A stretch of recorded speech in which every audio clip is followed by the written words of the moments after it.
नमो नारायण। जय महाकाल। जय मां बगलामुखी। देखिए, आज का विषय है कि शक्तियां कान में कब सब कुछ और कैसे बताकर जाती हैं। आप में से बहुत से लोगों ने यूट्यूब में, फेसबुक में या किसी भी सोशल मीडिया के प्लेटफॉर्म में देखा होगा कि किसी भी दरबार में जब भी कोई भक्त अपनी फरियाद लेके जाता है, अपनी कामना लेके जाता है, तो वह बाबा, वो साधक, वो भगत उसके बारे में सब कुछ बता देता है। कुछ कुछ बातें तो इसमें मनगढ़ंत भी होती हैं, जिसमें से 10% लोग झूठ बोलकर भी इसका फायदा उठा रहे हैं, लेकिन 90% चीजें सही भी होती हैं। इसके दोनों पहलू हैं। लेकिन यह साधना, यानी कान में बताने वाली साधना और शक्ति तो 100% होती है। अब इसके दो रूप हैं। एक रूप यह है कि ऐसा इंसान किसी भूत प्रेत को साध ले और वह भूत प्रेत इसके कान में बता दे, क्योंकि कलयुग में यह साधनाएं भी प्रबल हैं। लेकिन दूसरी बात यह भी होती है कि कोई ऐसा साधक जो किसी भी प्रकार की 10 महाविद्याओं की पूजा अर्चना करता आया है, वह साधक भैरव की, हनुमान जी की, मां काली की पूजा करता आया है, तब भी उसे कान में बताने वाली शक्ति मिल जाती है। यह शक्ति हमेशा गणों के रूप में, यानी उस देवी देवता के जो गण होते हैं उसके रूप में आती है और कान में सब कुछ बता जाती है। कान में उसे फुसफुसाहट सी सुनाई देगी, आवाज सुनाई देगी और वह बात उसे पता चल जाएगी। जब भी हम कोई भी साधना करते हैं और हमारी साधना का स्तर ऊपर बढ़ता है, हम नियम से कोई भी चीज का पालन करते हैं, तब आप देखेंगे धीरे धीरे आपके बहुत सारी चीजें खुलेंगी, जिन्हें हम चक्रा के रूप में कहते हैं। हमारी इंद्रियां जो होती हैं सबसे पहले जगती हैं। इसीलिए जब भी कोई साधक साधना करता है तो उसे सबसे पहले किसी की आवाज सुनाई पड़ती है, क्योंकि कान की जो इंद्री होती है सबसे पहले यही जागृत होती है, यानी सुनने की क्षमता बढ़ जाना। आप देखेंगे चमगादड़, जिसे दिन में दिखाई नहीं देता है, रात में दिखाई देता है, उसके कान बहुत तेज होते हैं, कान की तीव्रता बहुत तेज होती है। तो यही कान की शक्ति इतनी तीव्र हो जाती है कि आपको सब चीज सुनाई देती है। कभी आपने सोचा है कि यही क्यों होता है, क्यों कान से ही सुनाई देता है? क्योंकि जब भी आप कोई मंत्र का जाप करते हैं तो उस मंत्र की जो ध्वनि होती है, उसका जो कंपन होता है, उस कंपन से बार बार तरंगे जो निकलती है वो आपके कान में, आपके पर्दे पे, आपके कान में टकराती हैं और कान के थ्रू ही होते हुए वो आपके दिमाग के चक्र को खोलती हैं और वहीं से आपका तीसरा चक्र खुलता है। कोई भी मंत्र सुनेंगे, अब चाहे वो मंत्र दैविक हो, तंत्र का हो, सुनाई आपको कान से ही देगा। जब भी आप मंदिरों में घंटियां सुनते हैं या किसी की बाहर लड़ाई झगड़ा सुनते हैं, तब भी आप कान से सुनते हैं। तो कान एक ऐसा माध्यम है जिसे हम कम्युनिकेशन का एक माध्यम कह सकते हैं। तो कान से होती हुई यह शक्ति आपको सब कुछ बता देती है। इसी में एक प्रचलित साधना होती है जिसे हम बोलते हैं कर्ण पिशाचनी साधना। कर्ण, देखिए, कर्ण का मतलब होता है कान और पिशाचनी मतलब पिशाच। इस साधना को भी बहुत से लोग करते हैं और यह साधना 11 दिनों की होती है। इस साधना के बारे में इस वीडियो में मैं नहीं बताने आया हूं, लेकिन इस साधना में, 11 दिनों की साधना में, किसी गुरु के सानिध्य में अगर इस साधना को आप करते हैं तो 11 दिनों में 1100 मंत्रों का जाप होता है और उसके बाद आपको ये साधना अपना फल दिखा देती है। अब जब भी उस शक्ति को आप कुछ भी कहेंगे तो शक्ति आपको कान में बताएगी। लेकिन आपको किसी भूत प्रेत को साधने की कोई जरूरत नहीं है। आप अपनी मंत्रों का जो क्रम है उसे बढ़ाते जाइए। थोड़ी तो देखिए आपको मेहनत करनी पड़ेगी। ऐसा नहीं है कि आपने 5 मिनट पूजा अर्चना की और आपको इतनी इतनी बड़ी बड़ी शक्तियां और सिद्धियां मिल जाए। शक्ति और सिद्धि को प्राप्त करने के लिए बहुत कुछ खोना पड़ता है। इसका एग्जाम्पल आप रावण को देख सकते हैं।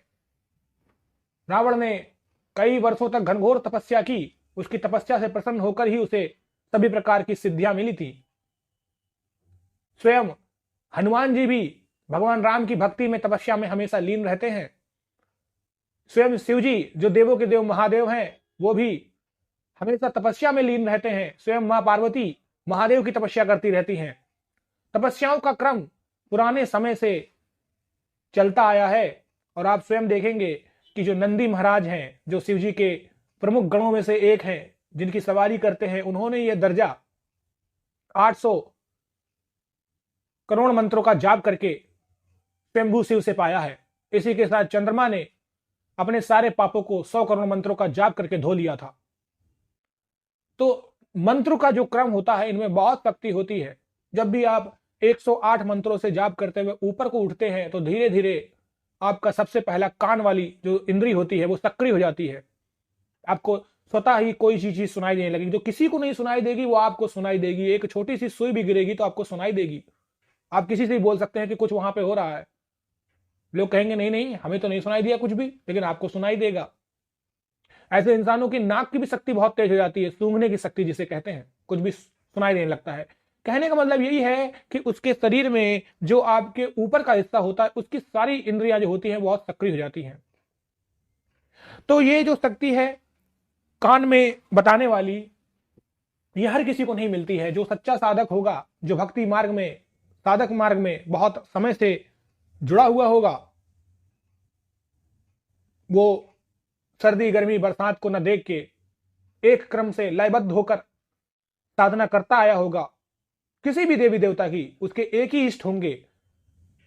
वो हर तरीके का जाप नहीं करता होगा कि मां लक्ष्मी की भी चालीसा कर रहा है, हनुमान जी का भी पाठ पढ़ रहा है, शिव जी का पंचाक्षर स्तोत्र पढ़ रहा है, गायत्री मंत्र का जाप कर रहा है, गणेश जी का मंत्र का जाप कर रहा है। अगर वो सिर्फ एक ही भगवान को साध कर आगे बढ़ेगा, चाहे कोई भी उसका इष्ट हो, जैसे एक है साधे सब सधे और सब साधे सब जाए, तो एक ईश्वर निराकार है, परमात्मा वही उसका स्वरूप है। और अंततः सब में मिलके जो 5 उंगलियां होती है वो एक ही पूरी मुट्ठी बनती है। उसी प्रकार ईश्वर एक बनता है, वही परम ब्रह्म, वही सत्य है। तो उसका स्वरूप का अगर वो पूजा अर्चना साधना करता है, तो एक समय के बाद ये जितने भी वो मंत्रों का जाप कर रहा है, जितनी चालीसा कर रहा है, ये सब भी स्वतः ही सिद्ध हो जाती है। क्योंकि एट द एंड में सब एक ही है।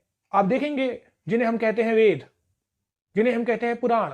अब देखिए वेद 4 है, पुराण 18 है, लेकिन दोनों में लिखा स्वयं एक ही चीज है और आप सभी लोगों के लिए बनाई गई है। वेद 4 है, उसमें संस्कृत में वर्णन है, कठिन तरीके से है, आपको समझ में नहीं आएगा, लेकिन आपकी स्वेच्छा के लिए, आपकी सरलता के लिए 18 वेदों का भी, जो 4 आपके वेद हैं उनका 18 पुराणों का भी वर्णन मिलता है।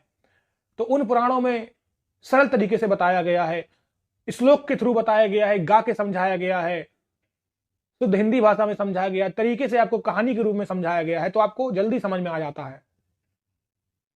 तो अगर आपको भी ये कान में सुनने वाली शक्ति चाहिए है, तो आप कई चीजों का पालन करेंगे, तब आपको ये सफलता मिलेगी। सबसे पहले तो आपको अपना वस्त्र, जिस भी देवी देवता का आप पाठ करते हैं उसका वस्त्र का चयन, सबसे पहला नियम यही होता है कि आप खुद भी वो वस्त्र पहनेंगे उसी कलर के, और उस देवी देवता का आसन भी उसी कलर का होगा। और कोशिश तो ये करें कि आपके जो कमरा होता है उसका कलर भी उसी से रंगा हुआ पुता हुआ हो, तो ज्यादा अच्छा रहता है। और नहीं है तो कम से कम उस कमरे में, पूजा वाले स्थान पे आप किसी भी प्रकार की कोई जो वॉलपेपर होते हैं वो लगा सकते हैं उसी कलर के।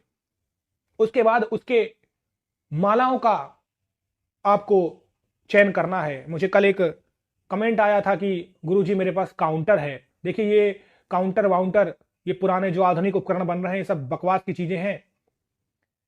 मंत्र का जो जाप होता है वो तो करमाला से होता है, यानी हाथ की उंगलियों से इसका विधान है, या फिर रुद्राक्ष से, या फिर कोई भी ऐसी पवित्र माला से करना चाहिए जो शास्त्रों में लिखा है, जो वेदों में लिखा हुआ है। इंसान अपनी खुद के आलस के लिए बहुत सी चीजों को अपना लेता है। इंसान को तो अब ऐसी मशीनें चाहिए कि खाना भी उसके पेट में ही चला जाए सीधे। ऐसा नहीं करना है। साधना का मतलब होता है अपने आप को साधना। जब अपने आप को आप साधेंगे, जो नियम आचरण को अपनाएंगे, तब आगे बढ़ जाएंगे। सबसे पहले जो भी साधना करते हैं तो एक दीपक जलाना जरूर स्टार्ट करें। देखिए दीपक में बहुत शक्ति होती है।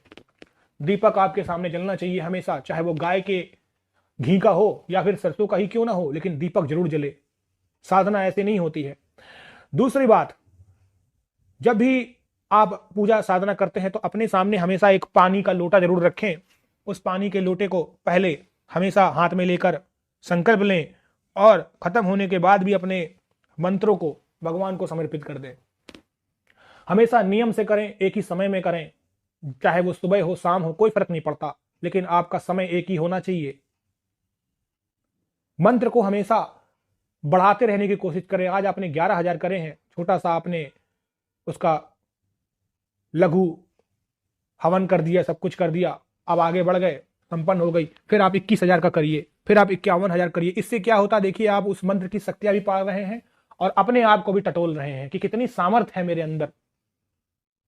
और जितनी बार आप सामर्थ्य अपने आप को अजमाएंगे उतनी बार शक्तियां भी आपको अजमाएंगे और हर बार आपको कोई ना कोई शक्ति और सिद्धि जरूर मिलेगी।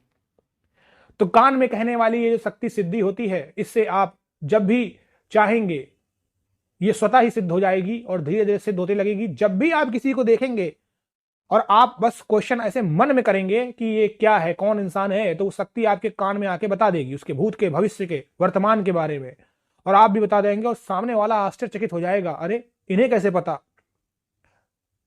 तो ये कोई मैजिक नहीं है, ये शक्ति होती है, ये सिद्धि होती है। और इस सिद्धि और शक्ति को प्राप्त करने के लिए आपको अपने ऊर्जा के स्तर को कई गुना बढ़ाना होगा, अपने साधना के स्तर को कई गुना बढ़ाना होगा।